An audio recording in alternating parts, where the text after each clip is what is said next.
Hey, boy, sit down.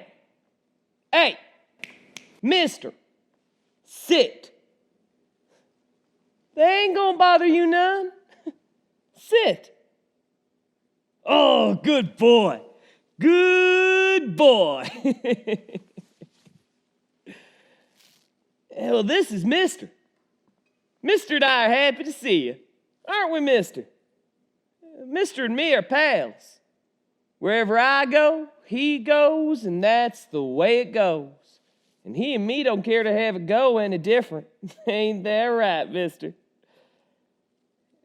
Me and Mister are out here waiting. Aren't we, Mister? Oh, the wife's inside. We're outside, aren't we, Mister? Since COVID came, me and the wife have been on top of each other, and not in the way that you're thinking. Ain't that right, Mister? Well, shoot, when I was growing up, we always had dogs.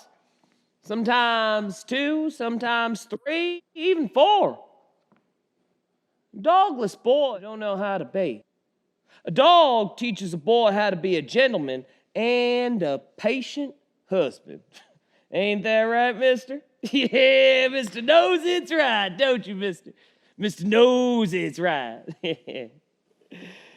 But if you're asking me to choose between my wife and my dog, well, don't be surprised if the choice I choose ain't the one the wife would have wished I'd chosen. Ain't that right, Mister? Mister knows it's right, don't you, Mister? Yes, you do. You sure do. When I went to go pick up Mister, he had a sister.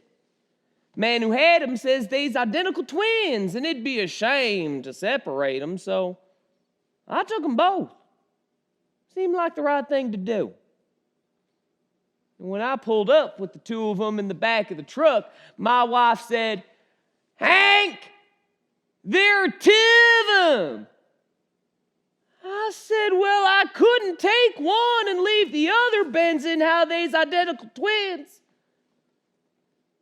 Now, my wife is sure that all dogs born of the same litter are fraternal twins and that none of them are exactly identical. Seems identical twins got to be the same sex for them to be identical. Wasn't a damn bit of difference between him and her except her lady parts. And since they was a boy and a girl, I just named them Mr. and Mrs. My wife says she don't think it's right them being Mr. and Mrs. benzin' how they's brother and sister. I said they're just dogs. I ain't gonna change it now since they called to it. You know, the Mrs. but was taken from us by a bunny bread truck drove by a man who was drinking on the job. Just got probation.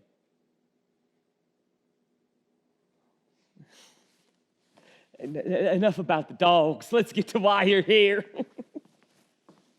So last Saturday, Mister and I was sitting out here, just sitting, looking, and thinking, and not saying anything.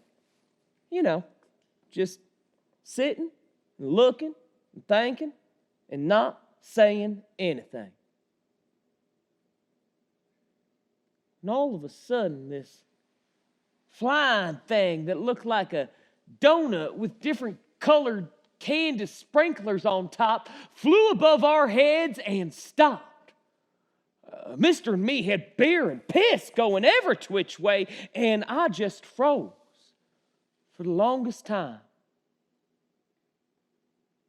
This was a genuine close encounter with whatever is out there watching us. UFOs have been sighted in increasing numbers all over the world since the lockdown started. Monitoring the virus. Or maybe they brought it here. Well, if the government knows, they ain't telling, but these sightings have been increasing all over the world. And then that thing backed up and rotated, and the lights on the sprinkler started flashing on and off in some kind of Morse code. Well, I wrote down the number of the lights that was flashing, and it was 755-244-1913. Flashed that pattern again and again and again, and then it just shot across the sky and left. But then it dawned on me, Hank, the number of the lights that was flashing was your phone number. Son of a bitch. Next thing I know, I get a text from a Mark at 10:47, which reads, "He is calling you." Well, Christ, I don't know no Mark. Jesus. Well, I couldn't make sense of it no ways.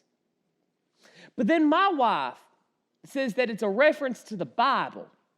Mark 10:47, which reads, "He is calling." It wasn't Mark that was calling me. It was him. My wife says that it's a sign from God that I got to quit drinking and cussing and carousing and come back to the Lord.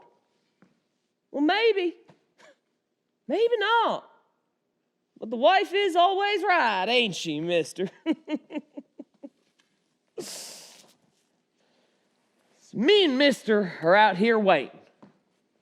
Because we figure if the wife was right, and it really was him, and he really wanted to get a hold of me, he'd call back.